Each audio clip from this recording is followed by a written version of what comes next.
Creative Babble.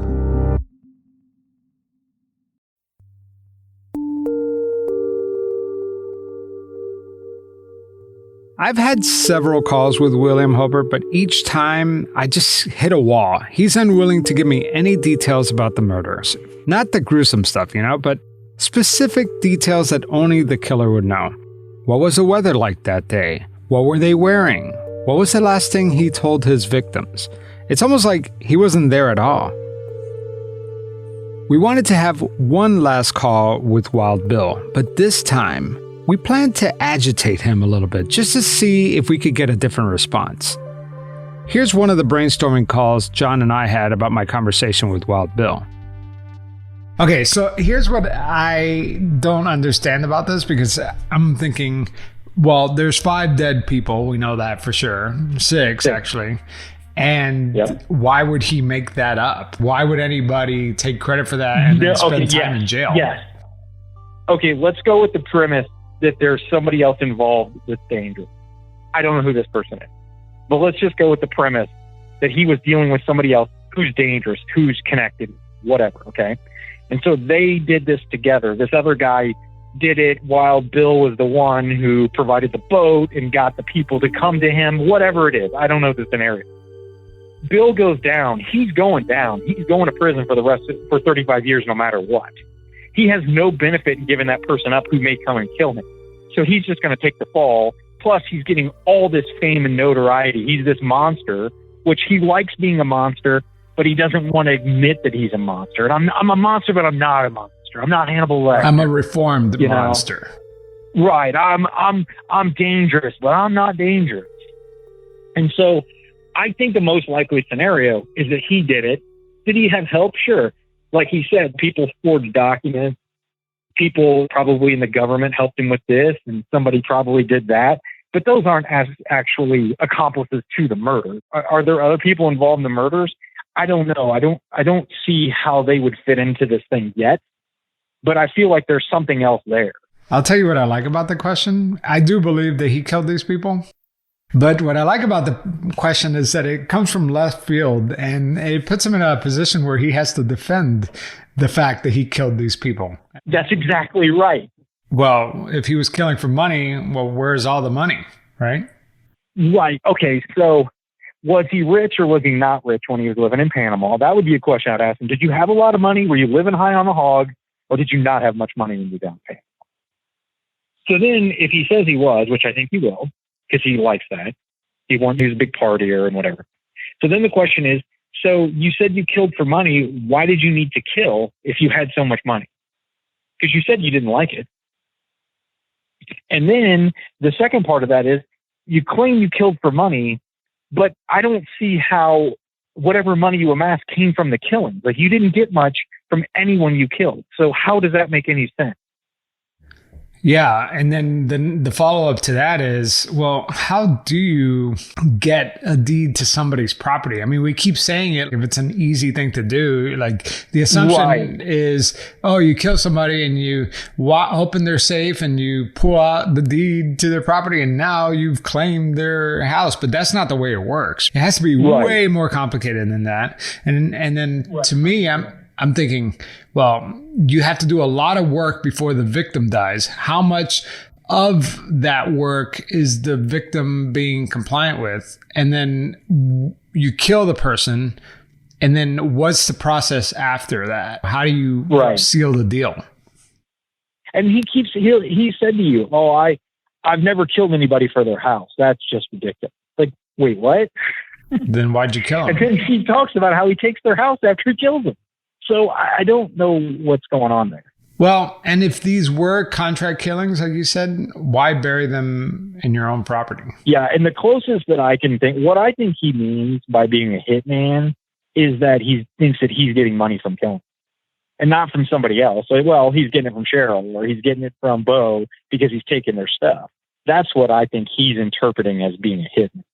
And then you brought up one more point about being a rat. What were you talking about? Yes. So he's talked about how he would never rat somebody out. Being a rat's the worst thing in the world. But he's saying that the reason he killed Cheryl is because Keith paid him. So why is he ratting out Keith? Yeah, that's a really good point, right? Because the worst thing in the world for him is a rat. And here he is saying Keith was the one. That's why I killed Cheryl. Right. And then if that's true, just start trying to push him on specifics and see how much he'll give you. So he messaged me this morning, or actually while we were talking, and I said, "Hey, do you have a chance to talk?" And he goes, "I don't have any minutes, and won't have a phone till the 1st." And then he goes, "I'll call you when my girl gets me $signs, money on the 2nd." Yeah. So one of his Bundy hoes has to refill his card, I guess. Oh, okay. I'll just run through what I'm thinking. All right. I definitely think you should tell him, hey, this guy I'm working with, he's a private investigator. He doesn't think you killed anybody. He thinks you're making all this up just because you like the attention. So I just don't believe anything this guy's telling me. That's why with the murder thing, maybe the evidence there, it's obvious. I agree. Occam's razor. If I were going to place a bet, my bet would be that he killed those 5-6 people, killed them by himself. That would be my bet if I had to lay money on it. But at the same time, he's lying about everything. So why isn't he lying about that? Well, he's not denying that he killed these people, and he's already paying the price. So why not just tell his story? I know that he says he wants to move on, but he doesn't. He's relishing in the fame and in the attention. Yeah, and if he said he didn't do it, I mean, he'd lose all that.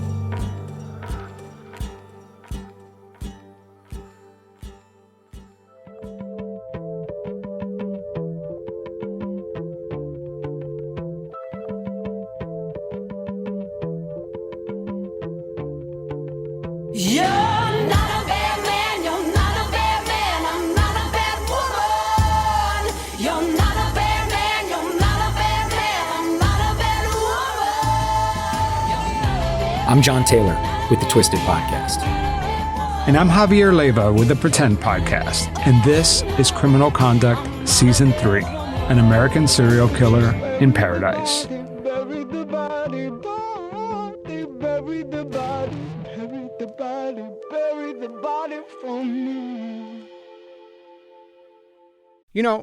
Producing a true crime podcast, especially like Criminal Conduct, where it involves multiple episodes and you're unraveling this really complicated story, is a lot like building a puzzle. You start thinking it's one thing and then it unfolds into something else. Well, guess what? Now there is this game that I've been playing with my family called Odd Pieces. It's a jigsaw puzzle. But instead of just building a pretty picture or a nice, beautiful scene, you are actually solving a mystery. So each piece you lay down reveals another clue, and you are basically the detective. I'm telling you, this took puzzles to a whole new level. And if you are looking for a cool gift idea, I'm telling you, this one is it. Go to oddpieces.com/criminal and use the code CRIMINAL at checkout for an exclusive 15% off your entire Odd Pieces order. I'm telling you, this is not an ordinary puzzle. Ordinary puzzles are boring. Try Mystery Puzzles by Odd Pieces. These puzzles will blow your mind and transport you to a world of endless possibilities. It's like watching a movie and anticipating what the cliffhanging plot twist is going to be. But instead of watching a movie, you're actually spending quality time with your friends and your family, and you get to see the mystery unravel before your very eyes. Go to oddpieces.com/criminal and use code CRIMINAL at checkout for an exclusive 15% off your entire Odd Pieces order. That's oddpieces.com/criminal. Use code CRIMINAL at checkout. When Javier called William Holbert after our discussion, he started with a few softball questions to ease into the conversation. I know that you don't want to talk about your family, but I wanted to know more about you as a child. Were you a bad kid, or what was it like? I'll be honest with you. I had a really good childhood. I don't mean like you talk about most people that have a situation like mine. They say like they tortured animals and they were an outsider, and I was really normal. I grew up in like really as an only child. That's true. But that's the only anomaly, really. I mean, my mother and my father were married, lived, where the home was a happy home. Nobody beat me. I feel like I was very well attended by my family. Family was very close, a real Southern family, very close. I played all sports through high school and junior high and all that stuff. You were voted by your team, right, to be captain or something like that? Yeah, I was their captain, the football. I was team captain my junior and senior year. But I mean, like, I was, fairly popular in high school, participated in everything. No, I'm not like, when I was growing up, it's really normal for boys my age to be in fist fights and stuff like that. But I mean, nothing, I never went to prison or never got arrested or, or anything for anything substantial. I mean, I had a really, really normal adolescence and childhood. Yeah, we've spoken to some people that were around high school with you and stuff like that. Nobody really wanted to talk to us, but nobody also gave us any indication that you were nothing but a normal kid. So, and what would your high school teachers say about you? I think that I had, several that I continue to remember now. I'm sure that they would probably be horrified to talk to me now after everything's happened, but I think that they would have probably said that I was maybe fun, a little bit combative, maybe, I don't know. I like debate, stuff like that. What I think was surprising about your background is that, like I said, you grew up in basically a farm, a southern town, a small town, and you went to high school, played football, and then you got married and, had a business. I mean, it just sounded like a normal life, right? It was a normal life.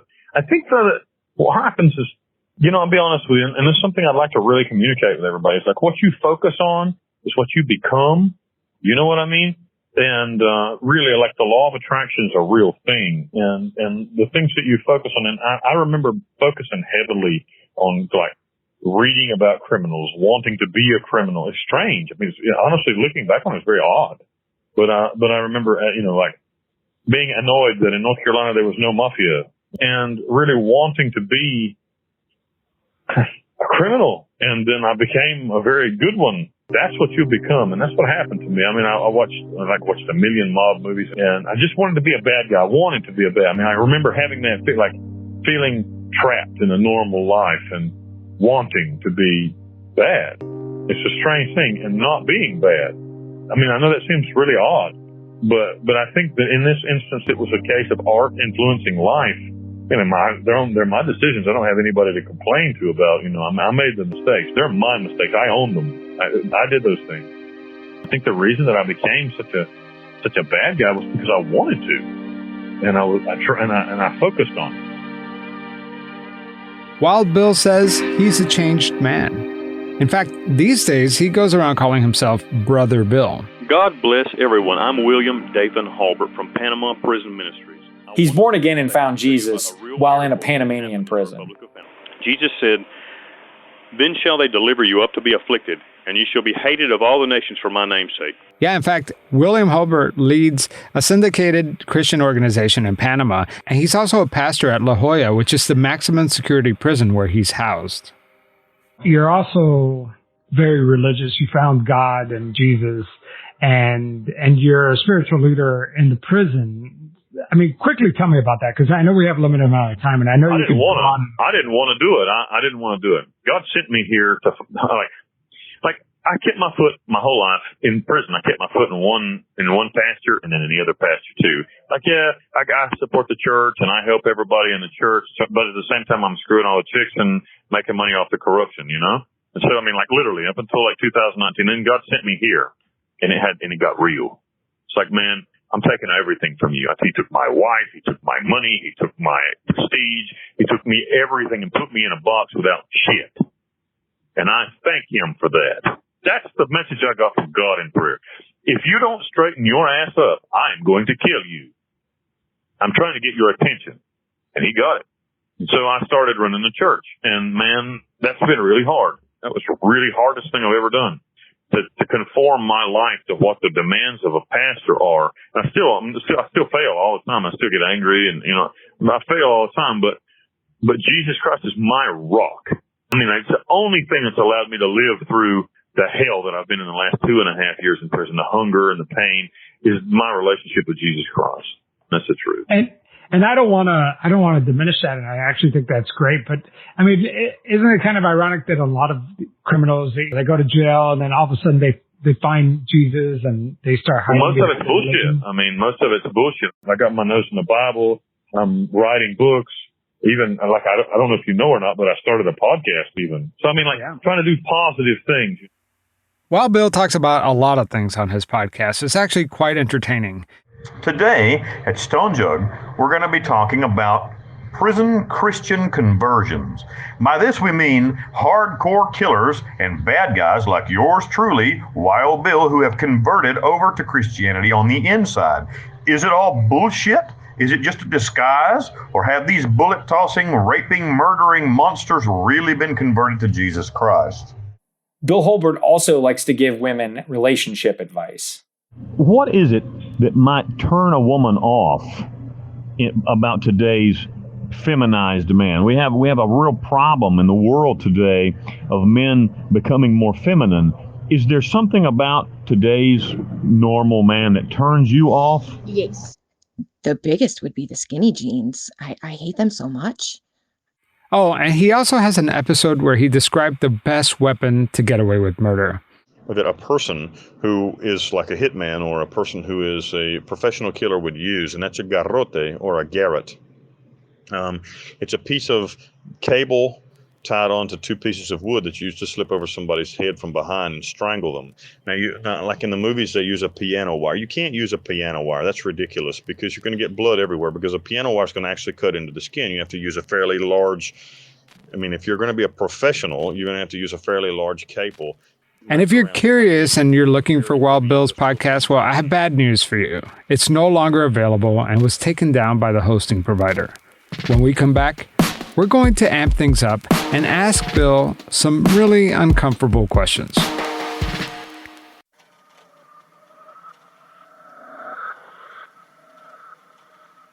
One of the things that I saw a lot of inconsistencies in your answer, not only in my calls with you, but in your book. I couldn't get a good sense of the money situation when you were in Boca's, because sometimes in your book, you're bragging about how much money you had, but then sometimes you cry about how poor you were. And so, like, which was it? Were you rich or were you poor? I don't think that I was either. I think that I had a cash flow issue. I don't think that I was ever poor. I don't ever remember being poor, and I don't remember crying about being poor, but like my expenses, because of the insane way that I was living, the absolute insane way that I was living my life, were about $30,000 a month, which was obviously an enormous amount of, you had to generate an enormous amount of money in order to live that style of life. And so I had no anticipation of ever living beyond 4 or 5 more years. So I was trying to enjoy it at the time, and that's one of the things that drove me to continue to commit horrible crimes, was the extreme draw of money every month that it took me to make ends meet with all the stupid shit that I was doing. But how much money at the end of the day do you think you got from each of those killings? I made, off of the Browns, I probably made, if you leave the property out, I found $600,000 in the safe there. So, the Browns probably netted me about $650,000 at the end of the day. And then, maybe $200,000 off of Bo Ischler, and really almost nothing off of Cheryl Hughes. And where did you get the money from Bo Ischler? Like, where? Because I know you found the money from the safe of the Browns. Where was he? He had a safe, and he had a safe, and he also had, there wasn't much money in the safe, but he had a whole bunch of like African art. It was like completely illegal shit, but I don't even know where the fuck he got it from. I don't know where he had found them, but he had a box of it downstairs, and there was like 27 pieces. And each piece was like $200,000 or $20,000 and $35,000 for this piece. And they were masks. They were African masks. And so, and the auction house paid me. The auction house actually bought them. I didn't make money off the auction. They bought it from me and gave me like a wholesale, like a really, really cheap price for them, I think, and then sold the shit out of them later. You know what I mean? And so, and all in all, with Bo Ischler's art and all his collection, like you said, you earned how much? I would think about $200,000 in total. Without property or anything like that. So you're talking about like without property, you're looking at like $800,000. You're almost like a millionaire with just these 2 kills. So why continue killing if you have that much money? Well, the Cheryl Hughes thing was a weird thing anyway. I didn't want to do it. I didn't want to do that. I remember you saying what you did with Cher was unusual from the other killing. You weren't doing it for the money. You were doing it because it was contract killing from Keith Worley, right? Right. And the thing about it was like, it's difficult to explain because I talk sometimes about a cartel, but we didn't really have a cartel. Like when you think of a cartel, you think of a boss who has a really tight organization, blah, blah, blah. It wasn't like that. I was the killer, and then there were some other guys that did other things, and everybody worked together, but only when it benefited everybody. Like if I needed somebody, I needed to move something from point A to point B, I would talk to the traffickers, you know what I mean, to do that. Or if I needed like some sort of shady lawyering done, some shady attorney work, we had a guy for that. And so, I mean, you know, it was just a kind of a loose group of criminals that worked together when it was convenient for their own benefit, so to speak.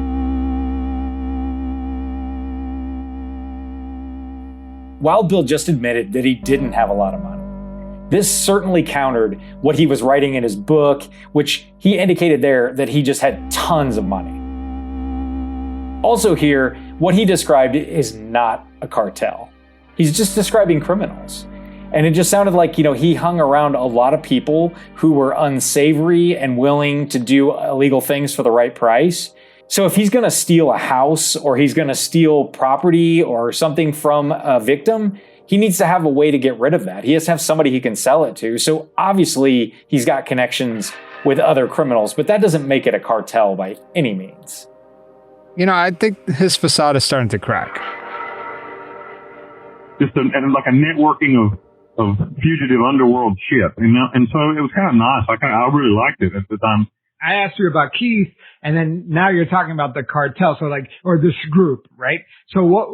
But it's important. I think it's important. I think it's important for the background to understand why it happened. So Keith asked me to kill his wife, and I said no because I knew her, and she wasn't really a criminal, and I didn't think that what he wanted to do was very moral, even for me. Like he's going to whack his old lady so he can go and run off with some new chick, and I don't know, and not have to pay her, basically, not have to give her cut of the shift. So I thought that was kind of shitty, and I just said, no, I'm not going to do it. And then we had not a reunion, but like a get together, like a barbecue, and all the guys were like, hey, he's asked you to help him, and you kind of you're obligated to do so, and blah, blah, blah, and I'm like, fuck. And they were kind of like shaming me, like, oh, we thought you were like really a stone cold motherfucker, and so anyway, I ended up doing it. I ended up saying, well, I'll just do it. So anyway, so that's how it went down. And what's the connection though? What's the connection between this group and Keith? Well, the fact that I had no intention of doing the thing, but they kind of like, not peer pressure, but more like shamed me into doing it. I think it was more like, hey, but he needs your help and he's one of us. And you said Keith was part of that group? Well, Keith and his father-in-law run drugs to Miami, or did. I don't know what the hell they do now. Yeah, but you said that this was part of the group that was egging you on? Exactly. He was one of the associates. I gotcha. More so his father-in-law, more so his new father. But anyway, that stuff is all, like all that's changed now. When I got put in jail, everybody went running. Everybody went running. Like all the rats jumped ship and hauled ass because nobody wanted to go to jail. Nobody was sure whether or not what I would do. And of course, I didn't rat on anybody. Yeah, well, that's the thing. You did rat on somebody. You said there's nothing worse than a rat, but you had no problem ratting out Keith, right? Keith ratted on me. I didn't rat out Keith. It was fucking Keith that ratted on me. What am I supposed to do? He ratted on me. It was him that put the fucking cops on me. It wasn't me. And so, I just told the truth. It's not a rat. I didn't rat out Keith. There's nothing worse than a rat. He set me up, basically. When they asked me, why'd you do that? I told them, what the fuck? I read the expedient. I read how he talked all kind of shit about me and so and all this other stuff, and all the other after paying me $50,000 to whack her. So my buddy, you've heard the podcast, right? I'm not able to listen to it at all because my internet's so slow. I can't do it. Oh, really? Okay. Well, I have a co-host he's a former Secret Service agent, private investigator. He works a secret government contract, so he has a law enforcement background. And he was listening to your story, and he's like, I have a theory that I don't think Bill did any of these crimes. I think he's taking the fall for somebody else. I wish. I like that theory. Let's get Bill out of jail. I mean, what's so crazy about that? Maybe you're taking the fall for one of those other guys. Well, I wish I hadn't done all those things, if you want to be honest with you. I mean, it would be nice to have a conscience that was clean without having to work, without having to think about it. I think it would be better to serve the time unjustly than have to deal with your own conscience. Well, part of the reason why he thinks this is because you offer very little details about the actual murders. It makes us wonder, did he even do this? Wonderful. Why don't you propagate that theory? That sounds like the thing to do. Please. All right. Let's get Bill out of jail. Poor Bill in Central America got railroaded for a crime he didn't commit. I like that story. So, John, I knew that question was going to get a reaction, but why? Why did you want to know whether he was the one that actually did this or not? Because it seems pretty obvious that he was the killer, right? I mean, from an investigative standpoint, he just wasn't giving any details. And so if you're looking at it like that, you need cooperation. You need to be able to put together what he's telling us. All he said is, hey, I did it. That's good enough. And I wasn't buying it. And I definitely believe that he was involved, but I also know that he likes to lie, and he'll say anything that puts himself in a favorable light. And so I wanted to throw a question at him that I know he hadn't gotten and that he wasn't ready for.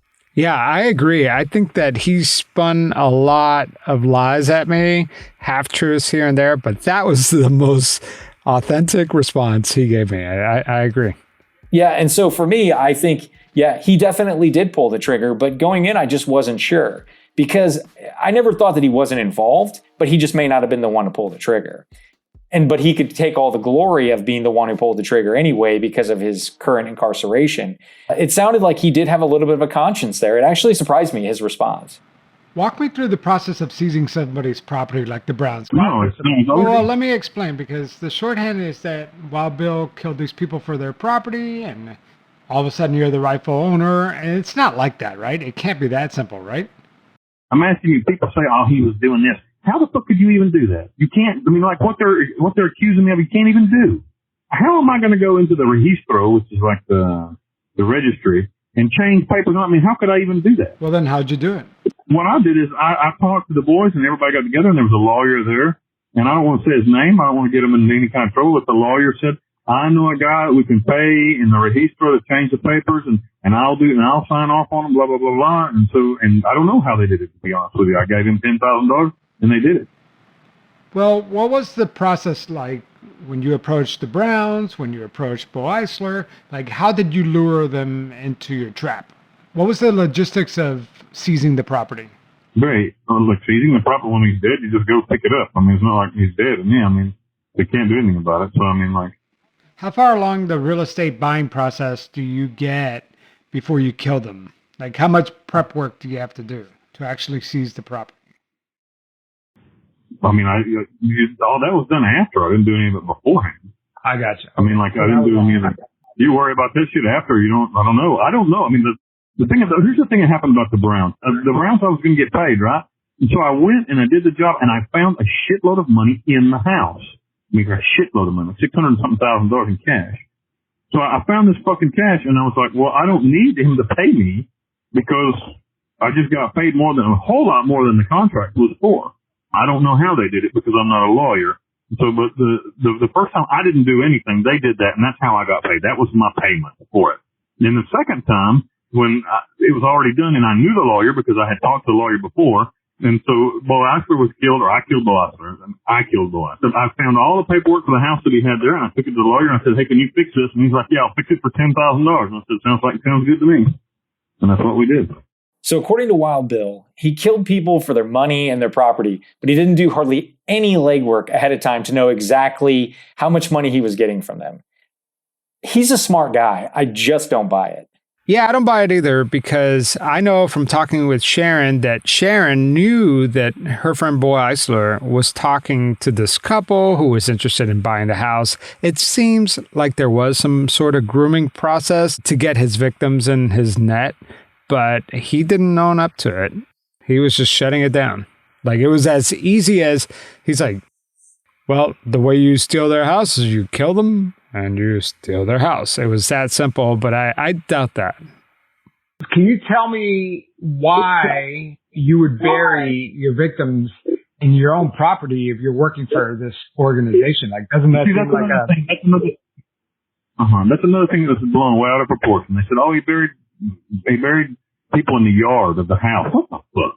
That never happened. I buried people 2 kilometers away on a different island that I owned. It wasn't on my property. It was my property. I owned it, but it was in a completely different place. It wasn't where my house was or anything. It wasn't wasn't even where the farm was. It was so far away. I mean, it was like 2 kilometers away by boat.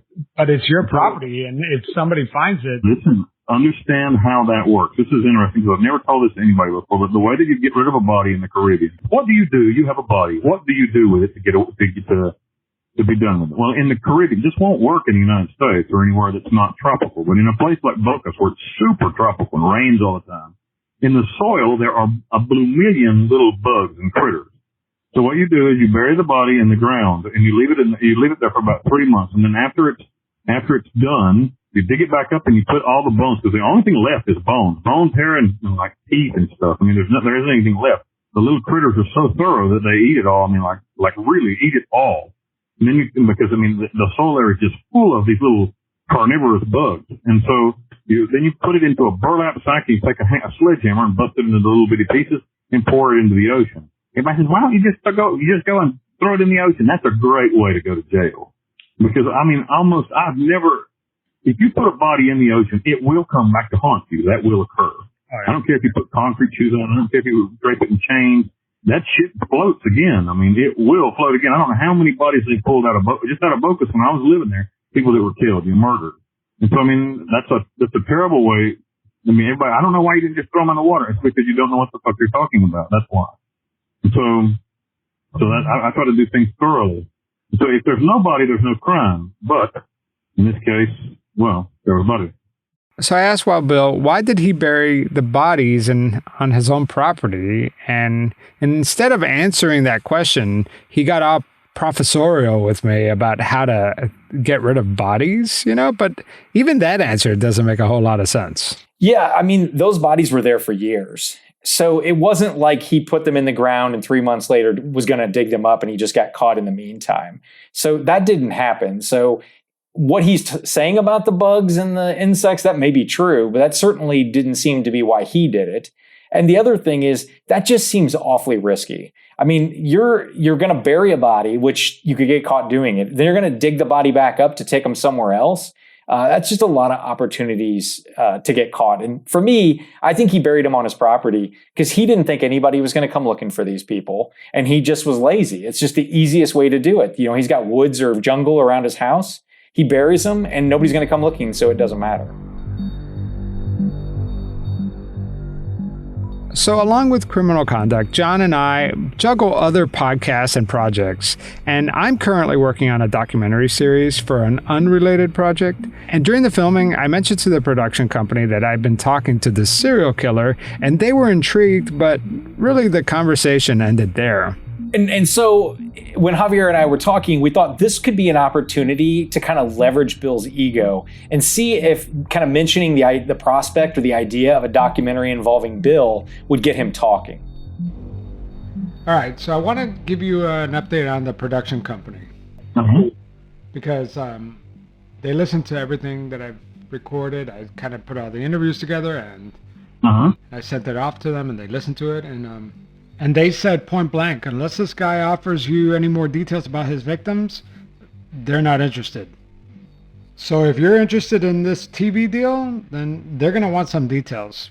And they're going to want to know that you're cooperating. Because I got to be honest with you, I feel like you're giving us a lot of generic answers, but you don't really want to answer anything. No, I don't. I got my own personal reason. And why is that? Tell me about it. I mean, I don't want to. How can I tell you if I can't tell you? You know what I'm saying? But I mean, like, what are we talking about? What do they want that I'm not giving? I understand what you're saying. They want like this in-depth play-by-play story, blah, blah, blah. But I mean, what do I get out of that? Well, I mean, you get all the fame and the girls and the books and the podcast, everything you're craving. I mean, isn't that why you're doing all this? Like someday somebody's going to come to me and say, we're going to give you this month for your stories. And that's when I'm ready to tell the whole fucking thing. But until that occurs, I'm not going to do it. You know, I mean, it doesn't behoove me because I'm motivated economically completely. Fame and girls and shit like that. I got all the fame and all the girls I got when I got $1 million. You understand what I'm saying? So until that occurs, so you want me to tell them you're not interested in this Netflix special or anything like that? Hey, let me call you back. I've got to buy some more minutes real fast. I got to buy some more minutes and I'll call you right back. Okay. Is Wild Bill finally going to share more details? That's after the break.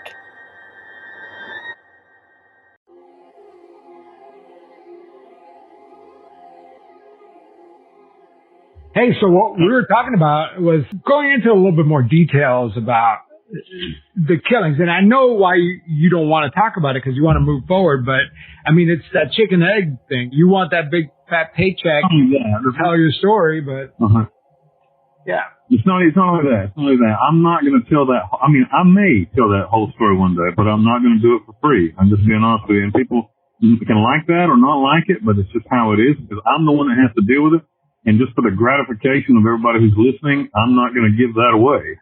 I got to eat. I'm in a Panamanian prison where they don't give you fucking food. You have to buy your food. You have to buy your clothes. They don't give you that shit. So, I mean, and I'm not asking anybody for sympathy. He's a terrible bastard trying to profit off his crimes. I'm really not, actually. I'm just trying to survive.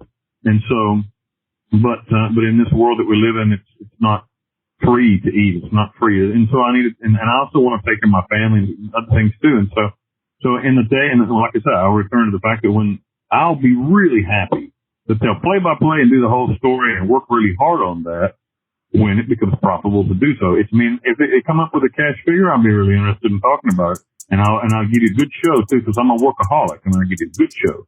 But, for free? No way. For Wild Bill, talking about his victims is painful.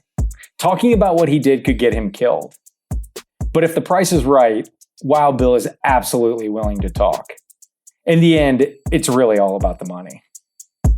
The question is, can a serial killer like Wild Bill ever be redeemed? I asked that question to psychologist Jan Canty. The short answer is no. The basic personality is set in cement. However, what we do know from recidivism studies, both at the federal and state level, is that there is only about a 1.5% chance of a murderer committing murder again once they are released. That the number of years that go by, the threat lessens. That doesn't mean it's gone. Murder is mostly a crime that's committed between the ages of 19 and 25, and then it goes down after that. But in terms of redemption of being a model citizen, no, there's no hope of that going to happen. He'll probably, if he were to be released tomorrow, he would bumble along and get into swindling, and he'd be just this sleazy person in the background. But I wouldn't jump to the conclusion that he would go back into serial murder automatically. But they're incapable of full empathy. If they have any, it's fleeting. It doesn't really stick with them. That's why he wasn't able to remember the names of the people he murdered, which for most people, that would not escape your memory. They're operating at 90%. I mean, they look human and they have a vocabulary and they can do many things, but empathy and judgment are severely lacking in these individuals. And the scary thing is that a sociopath, which is what Holbert is, can pass for a normal individual until they're crossed. And then they can become very arrogant and abrasive and make mistakes because they lash out. I wish I wasn't famous. I wish I'd stayed and been continued to be a landscaper in Western North Carolina, and that would have been a happier man. But I think in the end, everything's going to work out okay. I do. I believe that in the end there's going to be a happy sunset for Bill. But I'm going to have to walk through a river of shit and blood to get there.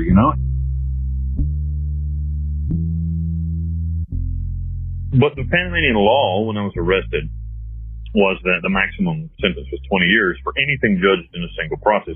All mine was judged in a single process, and they broke it off of my ass for 46 years. So no matter what happens, I'm getting out of jail. That's another thing. So everybody's just going to live with that.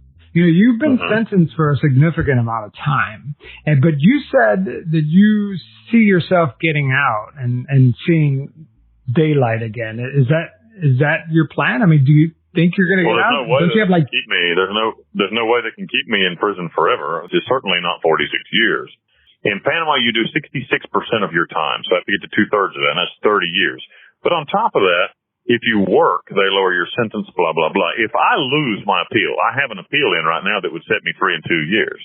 But if I lose that appeal, they can't possibly keep me in prison more than another 12 or 13 years. So, I mean, like, the reality is that before I'm 55 years old, no matter what happens, I'm going to be free again. Have you ever thought about running? I mean, did that not ever? No, I did. I mean, I did it first. But now I'm so invested in it now, man. I mean, I'm invested. I've got 12 years put in here. So, John, what do you think about his response? It's a pretty unsettling comment, but I mean, I have heard things like that before from prisoners in the U.S., but mostly minimum and medium security prisons, which is that they probably could escape if they wanted to, but they just choose not to because they don't want to get caught. They don't want to be a fugitive. They might as well just do their time and get out. You know, it seems to me, just looking at his posts on social media and just the pictures, that he has a lot of freedom within that prison. I mean, he's getting KFC, he's getting McDonald's brought to him, he's working out. He doesn't even dress in like prison uniform half the time. And according to him, he could just walk around prison talking to me on his cell phone. So I don't know. It doesn't seem to be that secure of a prison. Yeah, and like everything with Wild Bill, it's both extremes, right? He's in this awful place where he's starving to death and in terrible conditions. And then in other conversations, he'll talk about how much freedom he has and he can do whatever he wants. So, you know, he's rich and he's poor, you know, so he's always on both sides of the fence.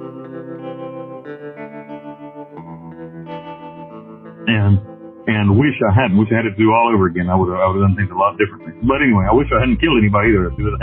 Things a whole lot differently if I could go back that far. But that's neither here nor there. Worst case scenario, I got to do 12 more years in prison. Well, it's not the end of the world. And best case scenario is tomorrow I go free. So we'll have to wait and see.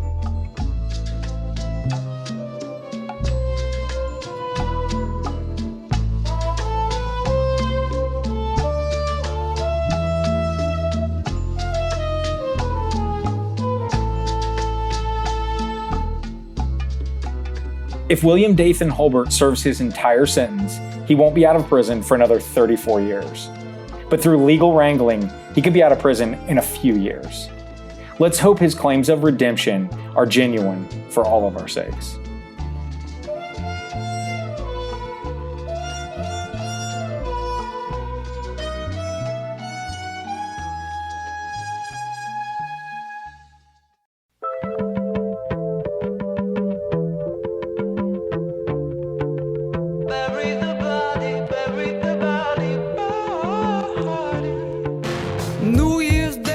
A special thanks to our executive producer, AdvertiseCast, and to Ruby Rose Fox for allowing us to use her song, Bury the Body, during our intro. Her music is available anywhere you can purchase music. If you enjoy the podcast, find us on social media at Criminal Con. And please leave us a review on your podcast platform of choice. And make sure to listen to our other shows. John Taylor hosts the Twisted podcast, and I, Javier Leyva, host the Pretend podcast.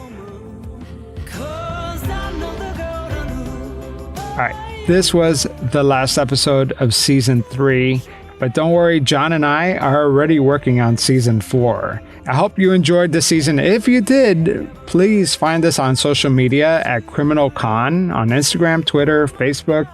Also, write a review and let us know what you think of the show. Also, Javier Leyva and I will be at the True Crime Podcast Festival in Dallas, Texas, August 26th through the 28th. We'll be there talking about criminal conduct and all things true crime. So if you get a chance, check us out. Check out the website. All right, that's it for now. We'll talk to you again for Season 4. I don't even know